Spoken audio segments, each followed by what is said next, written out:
Entonces, Abel López le da chance al señor cura Juan Manuel Acevedo Ortiz para que el señor cura Juan Manuel Acevedo impartiera los servicios religiosos a una costa de su vida en este lugar.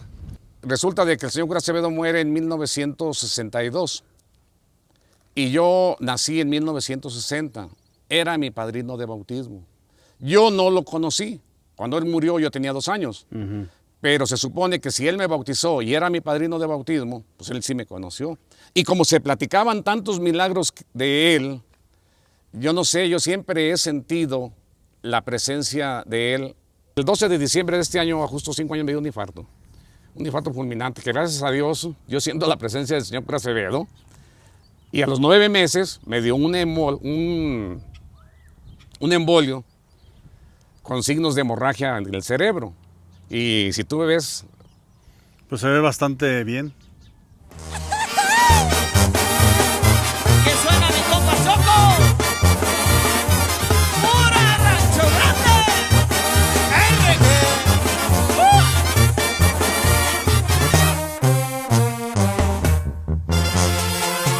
Y con eso nos vamos a San Roger y Denver, Colorado, compa. Buenas tardes, mi nombre es Alfredo Sánchez López, soy originario aquí de Luis Moya, Zacatecas, anteriormente San Francisco de los Adame. Lo que voy a continuar a platicarte ahorita a continuación es una historia muy bonita que se dio en este lugar. Este lugar era conocido como la Providencia de San Martín de Porres.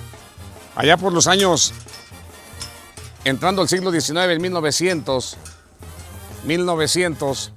aquí vivía una familia muy católica. Era el dueño Abel López. Era una familia muy católica, encomendada todos ellos, a la Virgen Dolorosa. Abel López tenía muchos primos hermanos. Abel López era hijo de un señor que se llamaba Genaro López. Ese Genaro López tuvo mucha descendencia. Genaro López tenía un hermano que se llamaba Celso López también. Ese era mi abuelo. Esa es la relación que hay de mí hacia esa familia. Y hacia el lugar. Y hacia el lugar. Pero concretamente nos vamos a trasladar a 1900.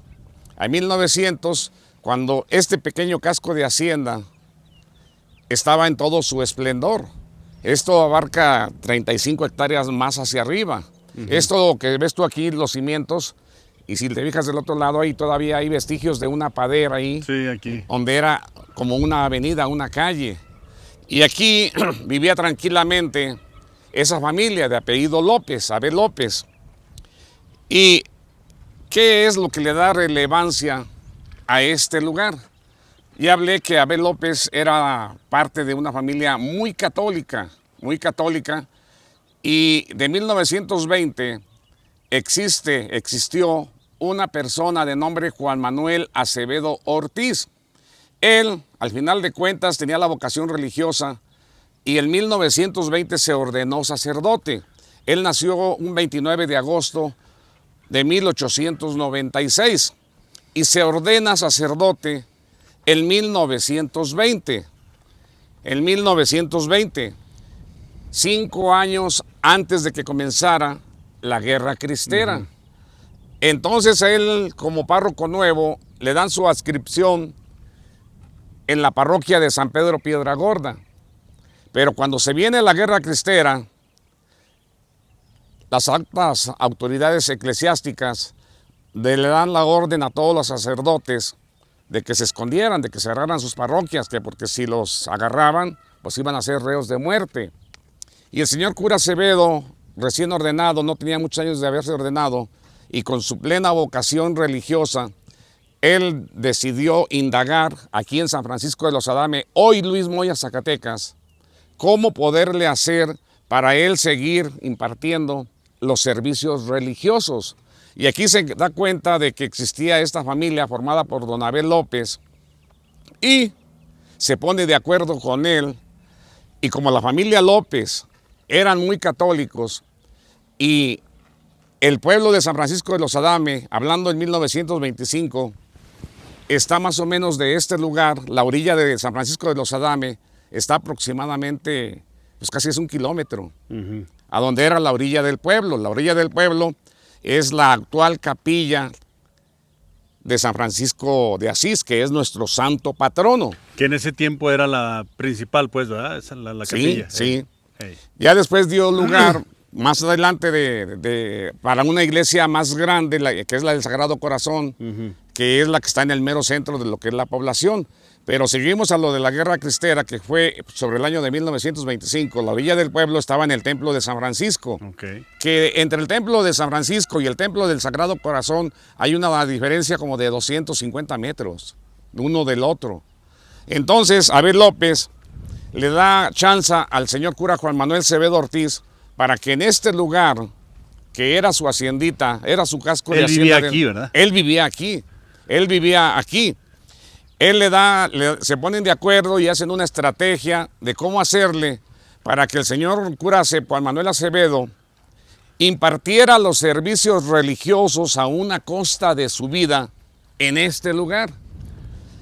Ya por medio de la gente de más confianza se ponían de acuerdo y cierto día bautizaba, cierto día casaba, cierto día daba pláticas, cierto día aplicaba los santos óleos según las necesidades de su momento. En esos días ya estaba cerrada la iglesia principal, me imagino, ¿no?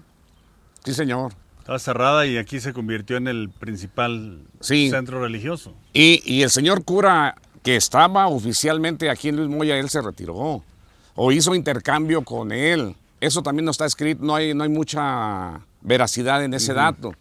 Simple y sencillamente el señor cura que tenía sus órdenes aquí en Luis Moya, porque en ese tiempo no era parroquia, ni San Pedro, ni San Francisco de los Adame. Éramos una pequeña vicaría que pertenecía a la parroquia de Ojo Caliente. Okay. Lo que es todo Zacatecas se le llama la diócesis. La diócesis se compone de todas las parroquias que conforman la diócesis de Zacatecas. Nosotros éramos una pequeña vicaría que pertenecíamos a la parroquia de Ojo Caliente, Zacatecas. Entonces el señor cura Acevedo llega aquí, recién ordenado, sacerdote, y con todo el entusiasmo de su vocación que él escogió, a costa de su vida impartió los servicios religiosos. Y don Abel López, que era el dueño de este espacio, era tanto su pasión por nuestra religión, que él decidió tomar las armas y caminó con rumbo a donde se dieron los meros trancazos, que fue por el rumbo de los Altos de Jalisco, que por allá hasta murió. ¿Murió en batalla? Murió en batalla. Hay palabras, Abel López tenía un hijo que se llamaba Antonio López Aldana, mejor conocido como el Curro. Entonces lo dejó como de 9 años, huérfano. Y él es el que me platicaba todas esas historias, porque era primo hermano de mi madre, Ana María López Luébano. Entonces, al término de la Guerra Cristera, cuando ya, después de que el señor cura logró impartir los servicios religiosos a costa de su vida, don Abel López, te dije, murió en plena Guerra Cristera. Se cuenta que algunos de sus restos se les llama reliquias, hasta desde un pantalón o un sombrero que él usaba. Hay reliquias en 3 grados. Las principales, pues, es su cuerpo. Claro. Pero cuando era imposible, al parecer, una parte de su cuerpo, sí se rescató y lograron traerla a Luis Moya. Y se cuenta que está sepultada en el Templo Mayor, en el Templo del Sagrado Corazón, donde está sepultada la mamá del señor cura Juan Manuel Acevedo, porque esa también ya me estoy metiendo a otra historia, pero van entrelazadas. Sí, va todo junto. Porque después de la Guerra Cristera, que termina en el 29, al señor cura Acevedo, como premio a su valentía, el obispo en turno, el doctor Ignacio Moreira y Plasencia, el obispo de Zacatecas, lo mandó a Tepetongo, pero ya con el grado de señor cura. O sea que él sobrevivió a la guerra. Él sobrevivió a la guerra. No, si no hubiera sobrevivido a la guerra el señor cura Acevedo, ahorita lo tuviéramos ya en un altar, como mártir, y ten la plena seguridad. Porque aquí viene otro dato muy interesante de la vida y obra del señor cura Juan Manuel Acevedo Ortiz. Porque se enamoró cuando termina la Guerra Cristera. El pueblo de San Francisco de los Adame, que para esas fechas era San Francisco de los Adame. Hoy Luis Moya. Hoy Luis Moya. El cambio se dio en 1938, pero esa es otra historia. No nos vamos a entrelazar en eso. como premio, te digo, lo mandan a Tepetongo. Y el pueblo quedó tan entusiasmado con el señor cura Acevedo que van y lo piden y lo solicitan, que lo queremos aquí en Luis Moya. Que lo traigan de Que lo regreso. traigan aquí. Entonces, el obispo en turno les dice, no se los puedo mandar porque él ya tiene grado de señor cura. Y ustedes recuerden que nada más tienen derecho a un vicario que es un padre. Regrésense a San Francisco de los Adame, organícense, y cuando ya se hayan organizado, les dio todos los datos que se necesitan para la erección de una parroquia. Subir de nivel, subir de nivel, sí, ya no depender de Ojo Caliente. Entonces, el 19 de marzo de 1930, se erige la parroquia de San Francisco de Asís. Entonces, hasta ese día dejamos de pertenecer a la parroquia de Ojo Caliente. Por eso, cualquier dato que tú quieras buscar anterior a 1930, lo vas a encontrar, pero en la parroquia de Ojo Caliente, como son las fe de bautismo y muchos datos interesantes están ya en Ojo Caliente. Los libros de gobierno de la parroquia de San Francisco de Asís empiezan a partir del 19 de marzo de 1930, con la llegada ya como señor cura de Juan Manuel Acevedo Ortiz. Entonces ahí es donde empieza la historia más dorada, más bonita de San Francisco de los Adame, con la llegada del señor cura Juan Manuel Acevedo, porque él más que sacerdote era un maestro, porque supo cómo hacerle, para Eso seguir. genera varias preguntas que más adelante le quiero hacer. Sí, entonces yo escribí una biografía sobre él, donde le llamo yo hombre, pastor y sacerdote. Entonces, ¿por qué pastor?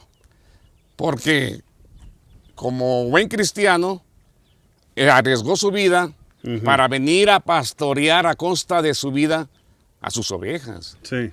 Muy diferente, desgraciadamente no voy a hablar mal tampoco, porque ese no es el motivo de la entrevista, de los nuevos sacerdotes que ya pues, están concretados ellos a lo que cae allí, a los feligreses que van al templo y asunto arreglado.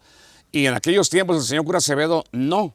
Por eso también yo lo catalogué también como hombre, porque muchas cosas las arregló él como hombre. Él tal vez por medio de los secretos de confesión se daba cuenta de muchas anomalías en muchas familias, y él tuvo la osadía de ir al pleno monte elegido con el campesino. Oye, pues me doy cuenta de que golpeas a la mujer y ¿qué pasó? ¿Qué es esto? Por eso te digo que yo lo describo como hombre, pastor, maestro y sobre todo sacerdote. Sí. Entonces ahí empieza la vida grande, la historia grande de San Francisco de los Adame, con la llegada ya en planta del señor cura Juan Manuel Acevedo, porque también le tuvo la suerte, la coincidencia, de que fue contemporáneo de una familia muy filántropa aquí de esta región, la familia Castorena, principalmente conformada por Esteban S. Castorena. La S quiere decir Sóstenes, Esteban Sóstenes Castorena, doña Delfina Castorena.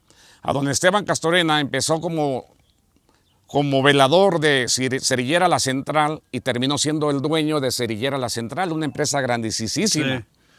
Sí. Y a él le dio ¿De ahí vienen mucho. los cerillos La Central? De ahí vienen Cerillos La Central. La principal marca de cerillos, Sí. ¿no? Yo creo. Sí, yo inclusive tengo una fotografía como de 1 metro, donde está él al centro y todo el personal sentado a un lado de él. Y a don Esteban Castorena, que antes de llegar a velador era maestro rural, a él le dio por las escuelas, y su hermana Ana Delfina le dio por las cuestiones religiosas. Okay. Entonces, eso fue una conjugación del señor cura Acevedo, que se cuentan muchos milagros que hizo él en vida. La gente él lo veía como un santo lo veía. Entonces, se concuerdan en edades y en esa vida contemporánea con doña Delfina Castorena. Y doña Delfina Castorena era una apasionada del sostenimiento de las iglesias. Ella sostuvo por muchos años el seminario de Zacatecas, el seminario de Aguascalientes, donde estaban los niños cantores en Morelia, Michoacán. El atrio, por ejemplo, de la iglesia de Ojo Caliente, ella lo mandó a edificar. El templo mayor, que nada más era la pura nave, nada más de un día para otro le dijo al señor cura Acevedo: mañana te me vas a Aguascalientes y buscas a Refugio Reyes, era un albañil que hizo todas las maravillas que hay en Aguascalientes. El Templo de San Antonio, el Palacio de Gobierno, la Cámara de Diputados, que era el Hotel Francia. Y era un maestro albañil. Y en 1944 iniciaron la construcción de la torre. Pero no me adelanto, él llega ya de planta como señor cura aquí en 1930. En el 32, luego, mandó a hacer la campana grandísima, que me decían que estaba loco cuando se llegó a tronar y que la llegamos a bajar. Tenía hasta mucho oro esa campana. No pueden decir. ¿A quién le decía que estaba loco? ¿Usted? ¿Mandé? ¿Quién era el loco? El loco era yo, porque yo contaba todas esas historias, porque don Antonio, el hijo de Abel López, el que le dio permiso, ya cuando llega el señor cura en 1930 de planta, él se acordó quién le dio al ojo aquí y quién de ese niño que se llamaba Antonio, que quedó huérfano. Quedó huérfano y él lo empezó a ver como si fuera su hijo. A ver, hablemos un poquito, antes de meternos un poquito más para conocer un poquito más a fondo al padre, a Juan Acevedo. Juan Manuel Acevedo Ortiz. Hablemos un poquito de Abel López. Aquí vivía él, ¿verdad? Esta era su casa. Esta era su casa. Él la edificó. No, él todavía venía de sus antepasados. El papá de Abel López se llamaba Genaro. La heredó. Él la heredó. Su papá de Abel López era Genaro López. Entonces, Abel se casa y aquí vive y aquí nacen sus hijos. Sí, también tenían ya después propiedades también en el mismo pueblo, pues era gente de dinero. Sí. Era el cuarto, la estancia principal de la casa. Esta era la entrada principal. Hay vestigios, yo desgraciadamente cuando yo la rescato para mí, que ya me hice yo de ella. Ya estaba así prácticamente, sí, ya estaba así. Pero hace 25 años todavía estaba techado. Esa era la cocina.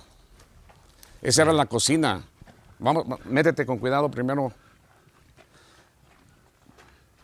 Esa era la cocina y si te acercas tú a las troneras todavía huele hasta a humo. Aquí comía Abel López. Sí, o sea, el señor cura Acevedo se supone que también. También debe de haber estado aquí, ¿verdad? Sí, de que él llegó a comer aquí cientos de veces. Fueron varios años que duró el lapso de la Guerra Cristera. Abel López, ¿a qué se dedicaba? Son agricultores 100%. Sí, ¿verdad? Sí.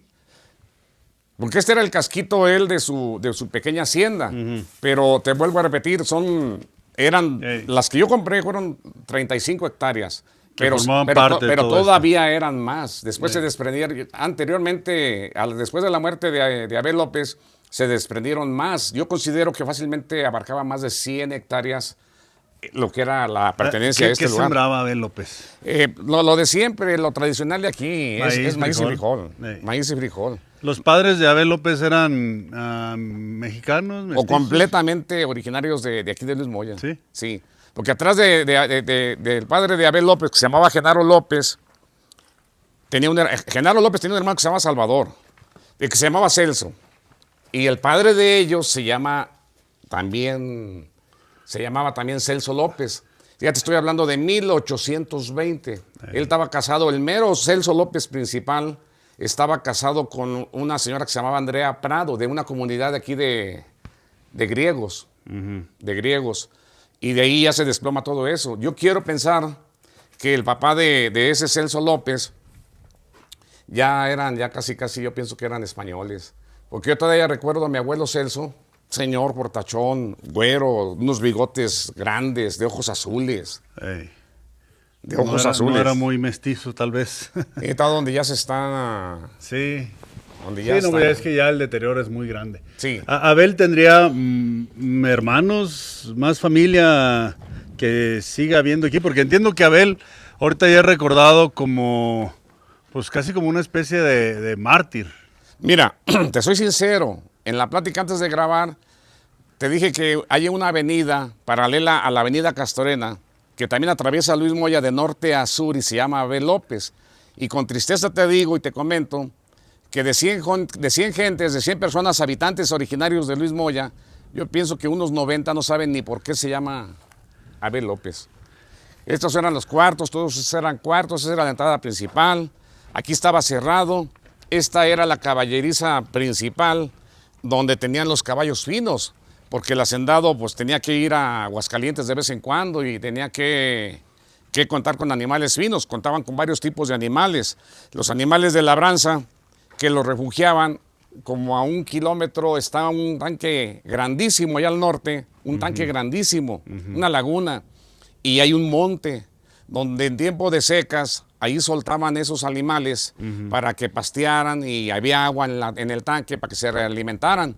Al pie del tanque hay un alambrado y al pie del alambrado están las planchotas de tierra donde sembraban, que atendían con las mismas aguas del tanque que tenían ahí.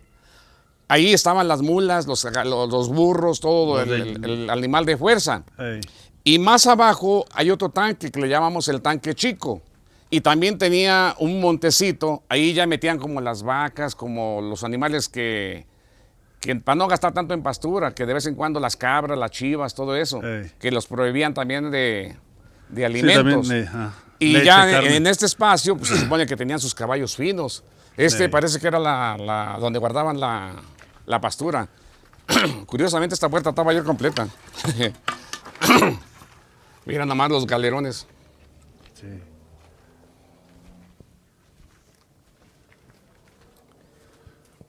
Aquí anduvo don Abel López. Aquí fue donde don Abel López vivió, donde tenía su familia, nacieron sus hijos. Y él tuvo 2 hijos. El principal, Antonio López Saldana. Y Chelita, doña Chelita, eran 2, un hombre y una mujer.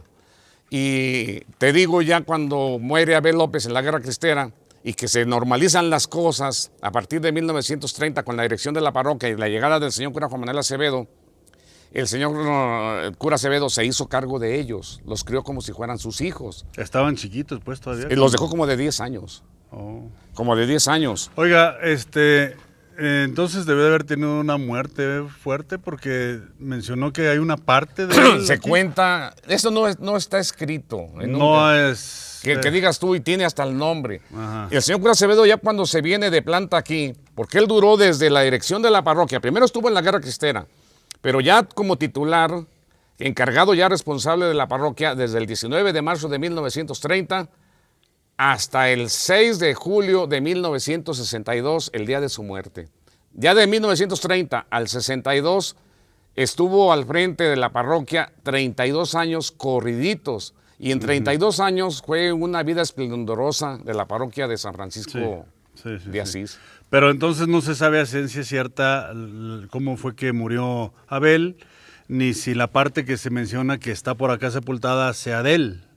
Bueno, según la evidencia, se dice que es como una especie como la rodilla. Pero o sea, no hay cuerpo entero, No hay cuerpo entero. No hay una tumba que digamos No, aquí. no. Ni hay un epitafio donde digas los datos de él. Simplemente el señor cura Acevedo se movieron ellos y dieron con esa reliquia, se le llama reliquia, hasta una parte, a tu sombrero, a tu camisa, a tu pantalón, esa es una reliquia. Sí, claro.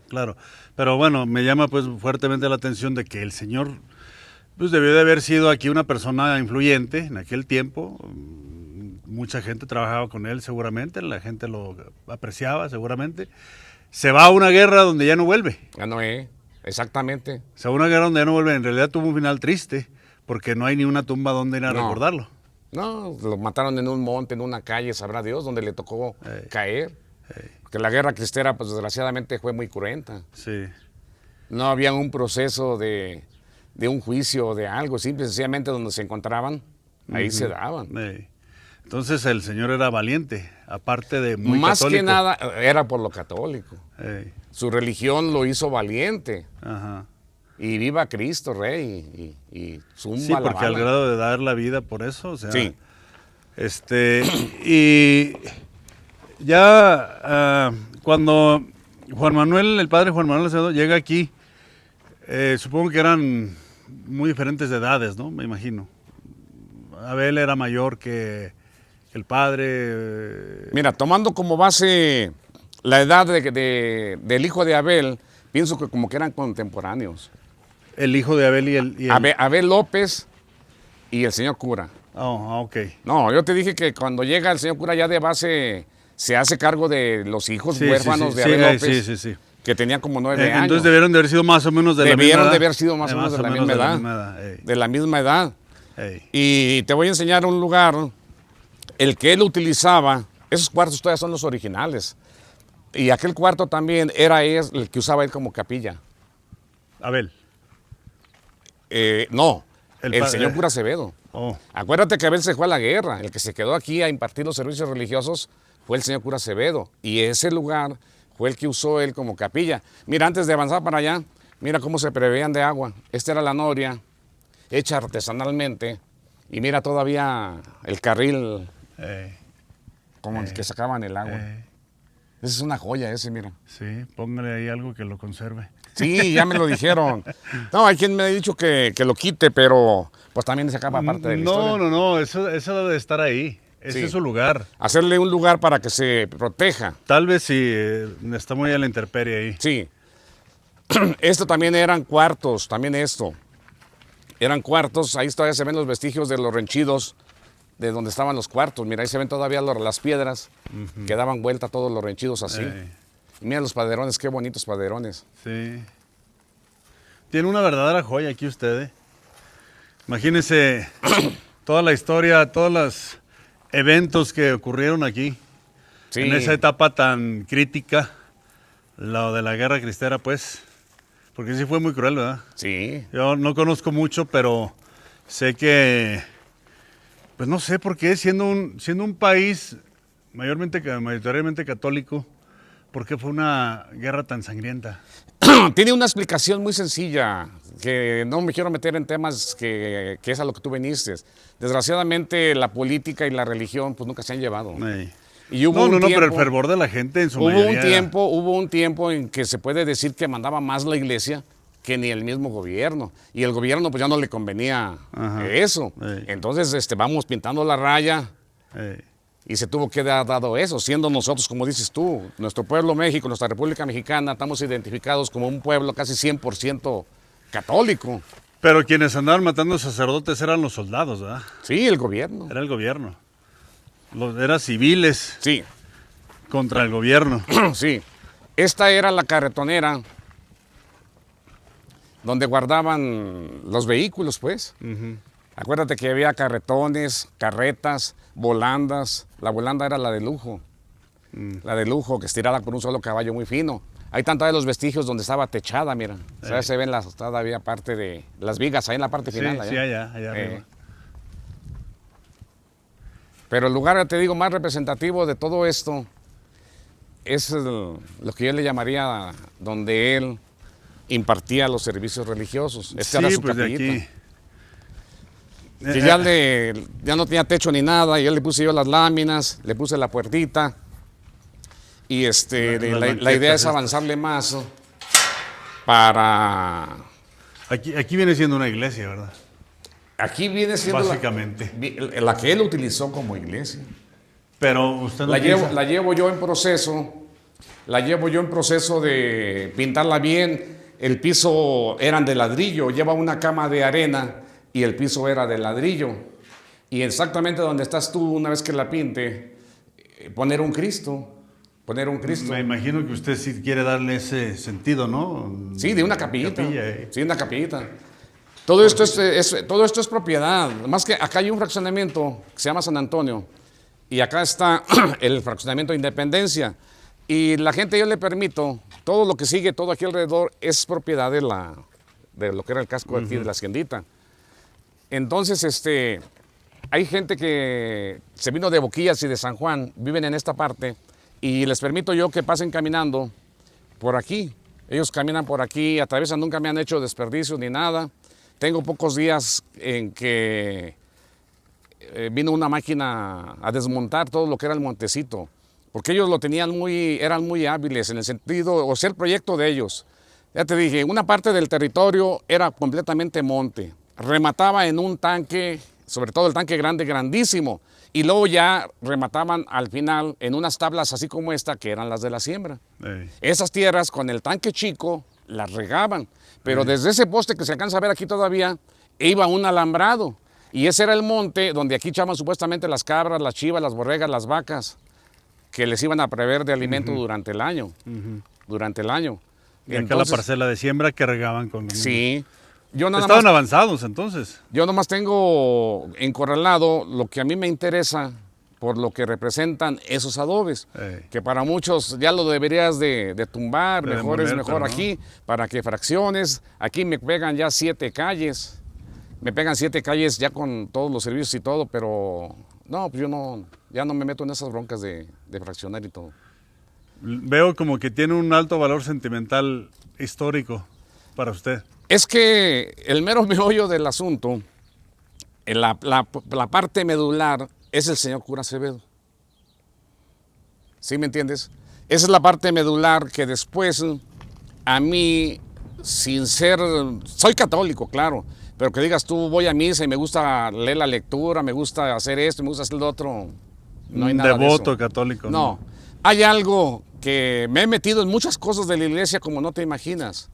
En cosas que eran tesoros para él, como por ejemplo te hice mención de la campana que se mandó fundir en el 1932, que hasta tenía oro, que desgraciadamente un sacristán se acabó el badajo y le puso de badajo un pedazo de riel, la tronó y duró ya inservible, siendo la campana mayor, duró inservible, creo que sería como unos 10 años, inservible.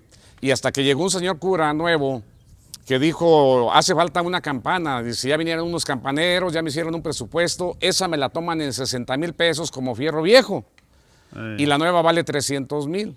Curiosamente yo fui a esa misa y pues yo protesté que no iba de acuerdo. ¿Y cómo vamos a echar esa campana que es un símbolo para nuestro pueblo? Esa campana, por ejemplo, cuando mis padres se casaron, son las que llamaron a misa. Esa campana, cuando alguien moría a la 1, a las 2 de la mañana, a la hora que fuera, a esa hora daban los dobles para avisarnos que había luto en el pueblo. Y sobre todo también nos daba las buenas noticias, repicaban después de los bautismos. Esa campana, pues a nivel nacional es un símbolo nacional, ese es un símbolo de nuestro municipio, de nuestra parroquia. Sí. Y esa campana, yo no voy de acuerdo que se vaya al kilo. Ahí es otra historia también ya que me extendería mucho. Total de que la campana se quedó y yo me hice responsable de conseguir la campana que él quería, una campana de 1,470 kilos, que era lo que pesaba la campana. Y como esa campana se hizo en el 30, la adquirió el señor cura Acevedo en el 32. Ya estoy hablando de la campana del Templo Mayor. Sí. En el 32, la torre la hacen en el 44. Cuando estaban haciendo la torre, empotraron la campana. Resulta de que cuando la quisimos sacar en el 2008, fue cuando sucedió el cambio de la campana, se tuvo que tumbar el techo de la torre de uno de los niveles, donde está el reloj, para poderla sacar. De extraer por La, arriba. no, la sacamos hacia abajo. Hacia abajo se tumbó el techo para sacarla hacia abajo Ok. y ya caer a la nave del templo y por ahí se metió la nueva. Y la campana tronada se quedó en su lugar donde estuvo en 1932. Ahí en el atrio de la iglesia hay 2 pilarcitos de piedra donde estaban nada más así. Entonces, eso me motivó mucho de que estaba el nombre grabado del señor cura Acevedo. Resulta de que el señor cura Acevedo, él muere en el 62. Yo nazco... Muerte natural. Dice ahí que nada más se acostó muy cansado y para amanecer en domingo ya no salió a dar la misa. Ya le abrieron la puerta y estaba muerto. Entonces, resulta de que el señor cura Acevedo muere en 1962 y yo nací en 1960. Era mi padrino de bautismo. Yo no lo conocí. Cuando él murió yo tenía 2 años. Pero se supone que si él me bautizó y era mi padrino de bautismo, pues él sí me conoció. Y como se platicaban tantos milagros de él, yo no sé, yo siempre he sentido la presencia de él en más de 10 actos a nivel de pueblo que me ha tocado realizar. Cuando él se ordenó sacerdote en 1920, hacía 3 años que se apareció un 13 de mayo en Cova de Iría, Portugal, en 1917, la Virgen de Fátima. Él era un apasionado de la Virgen de Fátima. Nosotros como mexicanos somos guadalupanos por nacimiento.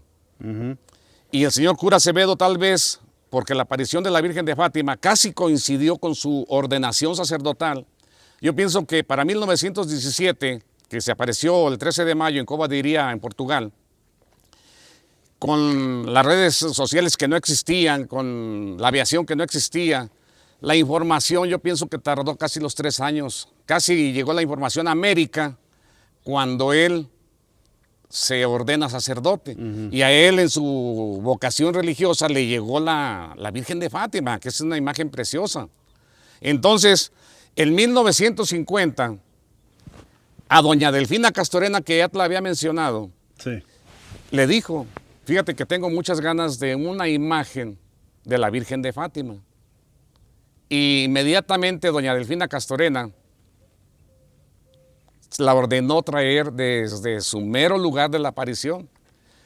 También se cuenta, no está escrito, porque desgraciadamente yo tengo muchos datos, tengo hasta las fotografías de cuando llegó la Virgen de Fátima, en 1950, 12 de abril de 1950.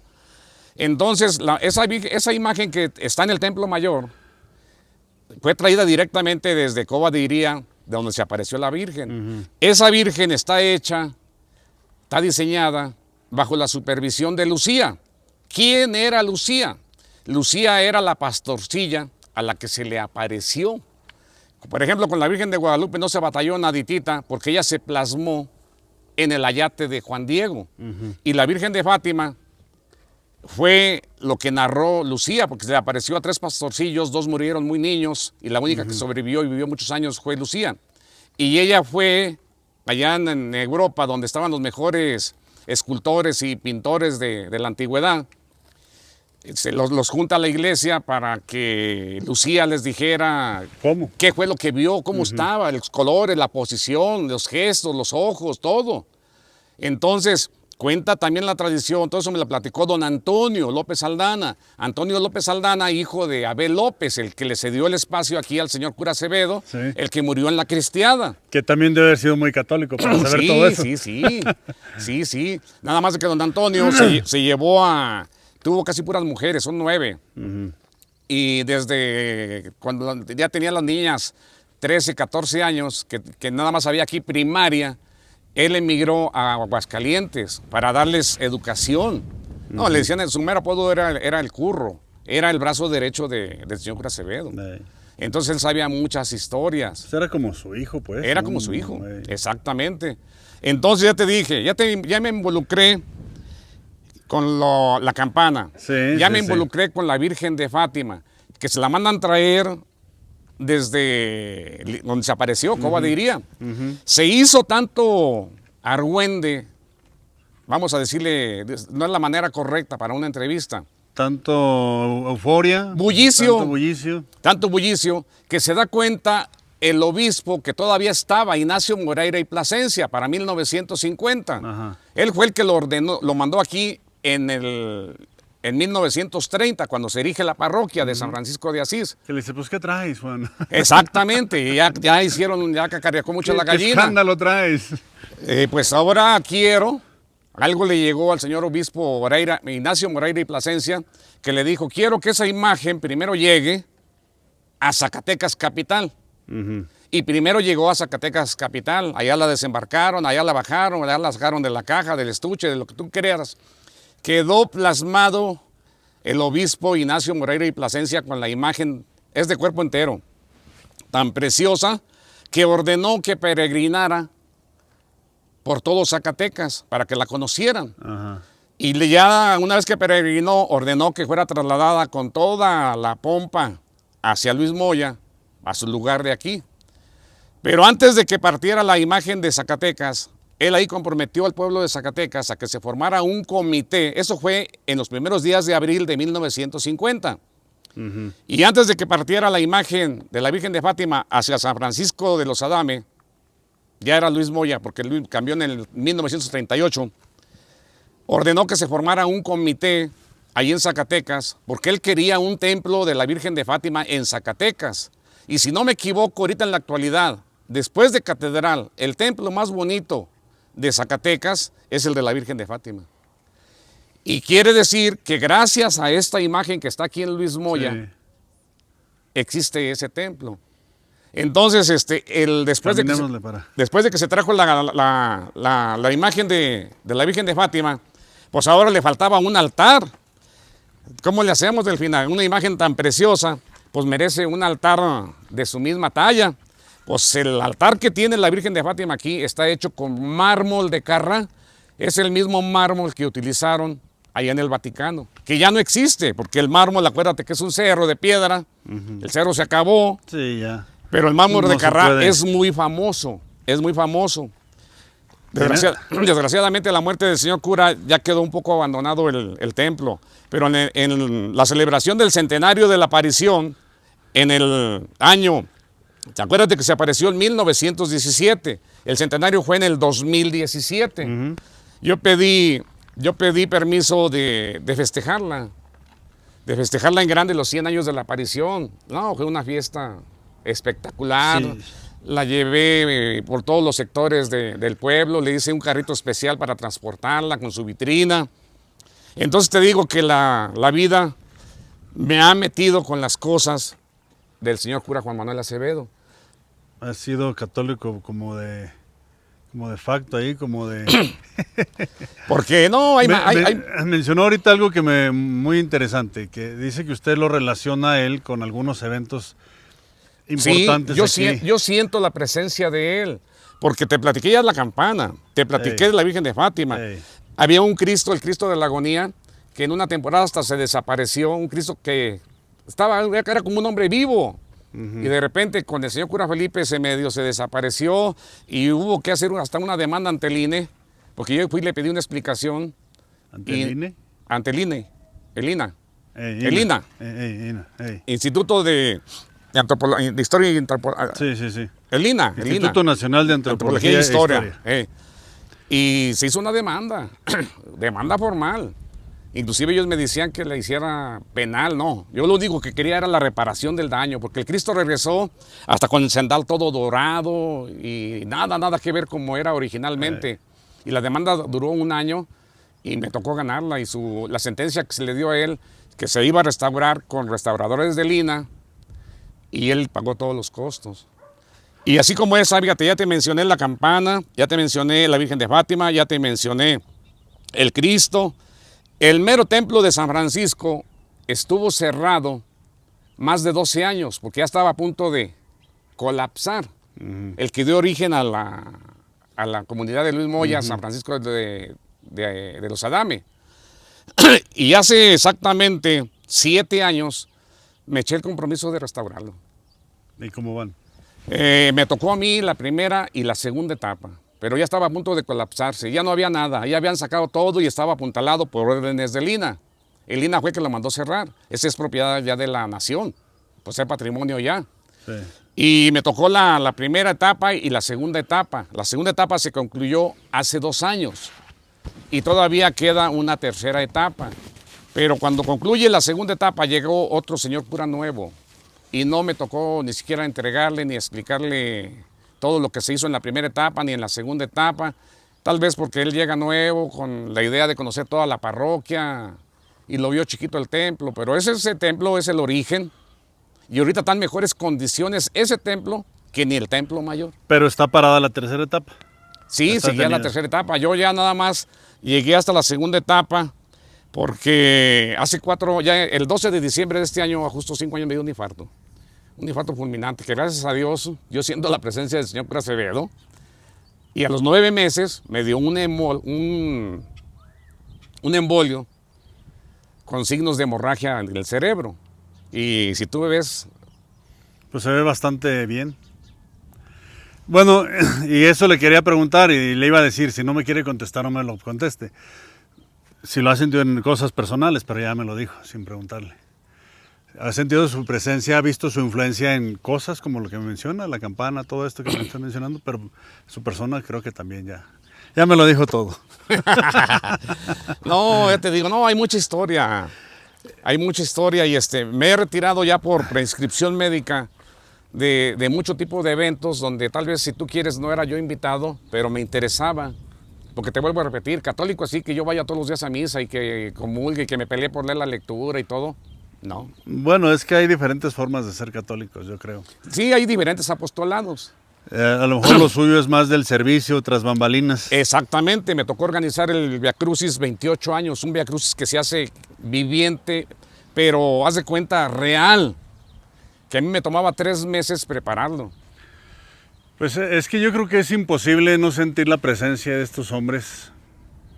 Ellos anduvieron caminando aquí Imagínense cuando se sentaron por ahí, ¿cómo ves? ¿Qué Sí. hacemos?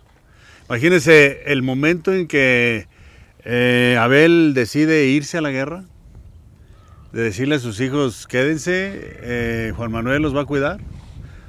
¿O en qué momento tomó él de los hijos?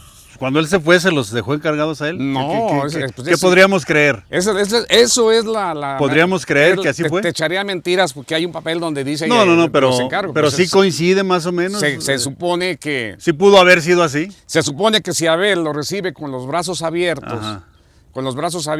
y se supo, él Sí. supo que Abel ya no regresó, él sabía que había unos huérfanos. Sí, y obviamente Juan, el padre, pues llegó y conoció a Abel con sus hijos, su familia, su esposa, todo.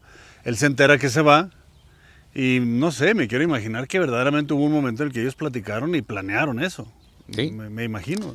Pues Porque fue una decisión muy... vamos a ponerle ahí que esas también ya son suposiciones. Sí, La lógica nos dice que así fue. Sí.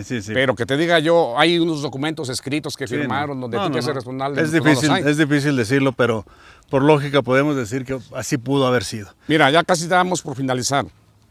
Te decía yo que este lugar, en sus escrituras, que las conservo yo las originales, cuando hice ya para conmigo, su mero nombre es Providencia de San Martín de Porres.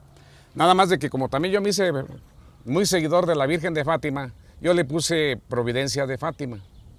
Pero su mero nombre original de este espacio era la Providencia de San Martín de Porres. Ay. Nada más de que, pues era un santo muy conocido también en la antigüedad, también hasta los propios santos van pasando de moda. Y yo le puse el nombre de la Providencia de Fátima. Yo creo que no tanto que pasen de moda, sino que los feligreses van adaptando a otros, ¿no? Sí. No, y van surgiendo nuevos mártires. Sí. Van surgiendo nuevos mártires. Por ejemplo, hay un santo que ya también está en los altares, Juan Pablo II. Para mí también fue una maravilla. Sí. Pues Y me es reciente. repite su nombre, por favor. Mi nombre completo es Alfredo Sánchez López, originario aquí de Luis Moya, Zacatecas. Pues Alfredo, muchísimas gracias. Lo felicito por el entusiasmo con el que veo que vive, el empeño que le ponen para mantener todo esto. Y yo creo que es más católico de lo que usted cree, si me permite decirlo, con respeto lo digo. Pero de veras le agradezco mucho que comparta con nosotros esto, ante nuestras cámaras, ante el mundo. De verdad, que Dios lo bendiga y que este lugar siga conservando esta magia que se percibe, se siente, gracias a usted. Así como pasó Abel, así como pasó Juan Manuel, probablemente es un lugar importante para Alfredo en la historia. Estoy Ojalá seguro de Dios, que sí. ojalá Dios te oiga. Yo también te felicito porque el difundir nuestras tradiciones, nuestras costumbres que desgraciadamente se están perdiendo, Sí. es muy importante. Y ojalá, lo mío te digo, sé que somos pasajeros y parte de lo que te platiqué, porque todavía... No. Esto es ni la punta del iceberg. Exactamente. Veo que usted es una persona con muchísima literatura en su mente, entonces mucha historia. Yo espero en Dios tener otra oportunidad de volver a venir, volver a platicar otro ratito y llevar otro video a la gente que seguramente les va a gustar. Amigos, muchas gracias. Muchas gracias. Nos vemos en el próximo desde Luis Moya, Zacatecas. Qué orgullo siento de ser zacatecano.